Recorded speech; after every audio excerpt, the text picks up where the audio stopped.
Hey friends, welcome back to the Daily Health Shift. I'm Daniel. Today we're diving into something I didn't realize was destroying my health until I stepped away from it: social media. That's right. Today's episode is called Why Taking a Social Media Break Saved My Health.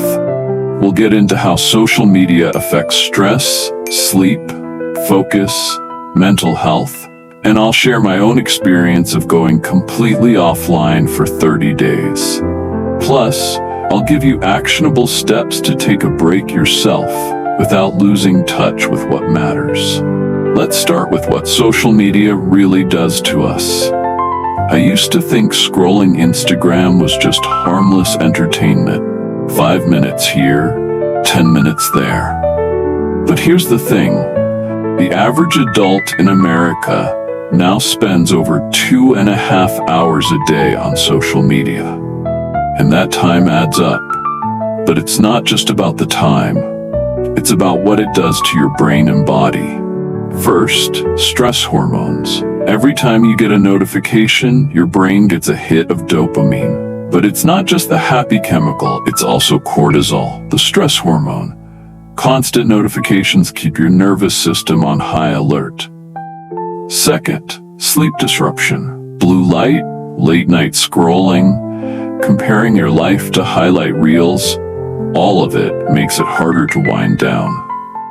Third, mental health. Studies show strong links between heavy social media use and anxiety, depression, and loneliness.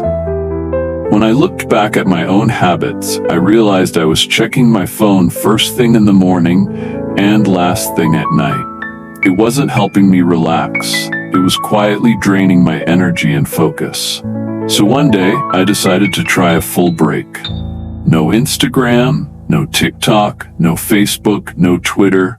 I deleted all the apps. I kept my phone for calls and texts, but that's it. The first 3 days were the hardest. I kept reaching for my phone out of habit. I'd open it, swipe, realize there was nothing there. It felt like my brain was missing something. That constant input. I noticed an almost physical restlessness, like I needed my scroll fix to feel normal. On day 4, things started to change. I remember waking up and instead of reaching for my phone, I stretched, drank water, opened a book. I hadn't done that in years. My mornings felt slower but clearer. By day 7, my sleep patterns noticeably improved. I wasn't lying awake at night, running through endless highlight reels in my head. I was falling asleep faster and waking up less groggy. Around the 2-week mark, I hit a surprising wall: boredom. Without constant online stimulation, I found myself pacing around my apartment, unsure of what to do with free time. That's when I realized how much social media had replaced hobbies. So I made a list. Read more, cook new recipes, call friends I hadn't spoken to in months, take longer walks. From day 15 to 30, things smoothed out. I felt less reactive. Small things didn't bother me as much. My work improved because I wasn't interrupting myself every 15 minutes to check notifications. One of the biggest emotional surprises was how much lighter I felt. I didn't realize how much mental energy was going into silent comparisons. Seeing people's vacations, new projects, achievements, that all disappeared, and my mind quieted. By the end of the 30 days, I wrote down a journal entry that said, "I didn't know how noisy my brain had gotten until I turned down the volume." That's when I knew this wasn't just a detox. It was a reset. When I went back to social media, I didn't want to use it the same way. I set up strict limits. No scrolling first thing in the morning or before bed. No notifications turned on. Intentional check-ins only. This experience not only saved my mental clarity, but also helped me reconnect with parts of life I'd been ignoring. Hobbies, deeper relationships, creative work that didn't need to be posted or shared. Now, if you want to try this for yourself, Here's how I recommend starting. And I don't just mean deleting apps randomly one day. If you want real benefits, it helps to be intentional and set yourself up for success. Step 1. Set your intention. Write it down. Ask yourself, why am I doing this? Do I want to reduce stress, sleep better, be more present with family? Get clear on the purpose. For me, it was a mix of all three. Having that written intention made it easier to stick to the plan on days I felt tempted to check. Step 2. Decide your rules. Will you go full zero social for 30 days or allow one check-in per week on desktop? Set clear boundaries. Personally, I went full zero, but I know others who prefer a more gradual step down. Step 3. Announce it. Let close friends and family know what you're doing. I posted one final message before deleting, taking a break to focus on mental health. Text me if you need anything. This prevents confusion and helps with accountability. Step 4. Fill the gap. The key to avoiding relapse is replacing the habit. Make a list of activities you want to do instead of scrolling. For me, it was reading fiction, cooking, journaling, and longer walks. One listener told me they learned guitar during their social media detox, a hobby they'd been putting off for years. Step 5. Track your experience. Journaling during the break is powerful. Each morning or night, jot down, how do I feel today? What was hard? What was easier than expected? This helps you notice patterns. For me, day 7 was a breakthrough point. Step 6. Plan your re-entry. Before the detox ends, decide what new rules you'll keep.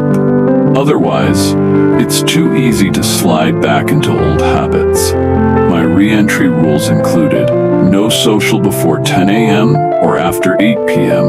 and a 20-minute daily limit. Bonus step. Reflect with others. Find a friend or community to share your experience. Talking about it helps solidify what you've learned. Taking a break doesn't mean cutting yourself off from the world. It means choosing to engage with the world on your terms, not on an algorithm schedule. In our next section, we'll talk about the bigger picture, mindful technology use beyond just social media breaks. Taking a break from social media isn't just about quitting apps forever. For me, and for many listeners I've spoken with, it's really about asking, who's in control of my attention? Is it me, or is it the device in my pocket? The big realization for me wasn't that social media was evil. It's that without conscious limits, it takes over more than we realize. Let me paint a picture for you. Imagine your mind as a clean whiteboard.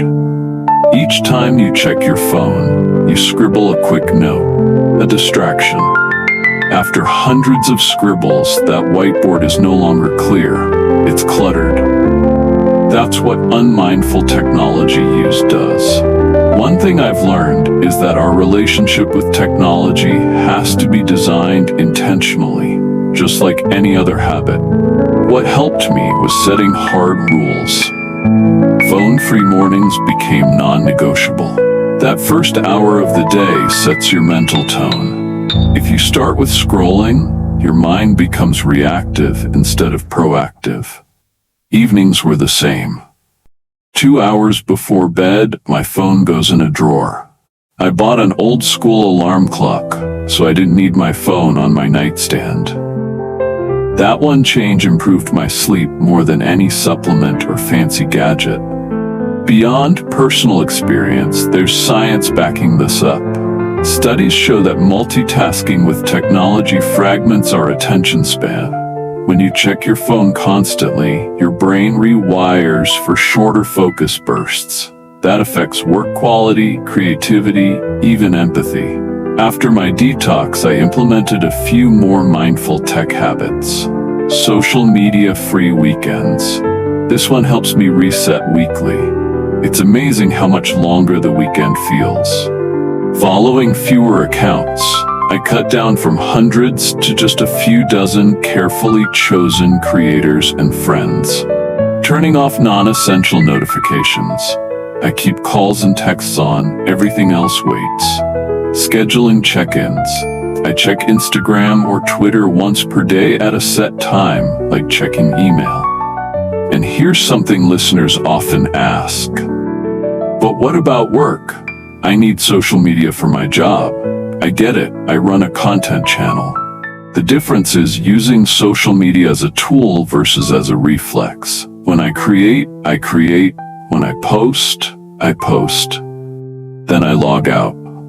This isn't about being perfect. There are still days I catch myself scrolling longer than planned.